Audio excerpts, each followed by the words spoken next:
আসসালামু আলাইকুম রহমতুল্লাহি ওয়া বারাকাতুহু। রাসূলুল্লাহ সাল্লাল্লাহু আলাইহি সাল্লাম বলেছেন, যে ব্যক্তি এই দোয়াটি পড়বে ৭০টা ফেরেশতা ১০০০ দিন পর্যন্ত ওই ব্যক্তির জন্য স্বভাব লিখিতে লিখিতে ক্লান্ত হয়ে যাবে। দোয়াটি হলো জাযাকাল্লাহ আন্না মুহাম্মাদান মাহওয়া আহলু।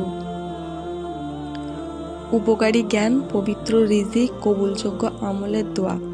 আল্লাহুম্মা ইন্নী আসআলুকা ইলমান নাফিআন ওয়া রিজকান তাইয়িবান ওয়া আমালান মুতাকাব্বান।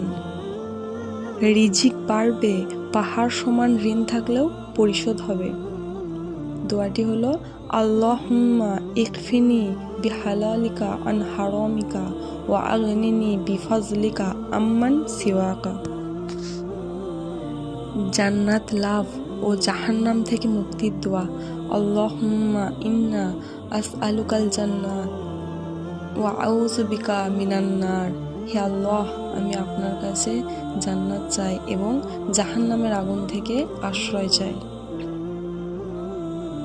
জীবনে একবার হলেও এই দোয়াটি পড়ুন। দোয়াটি হলো লা ইলাহা ইল্লাল্লাহু দাখিলাল জান্নাহ।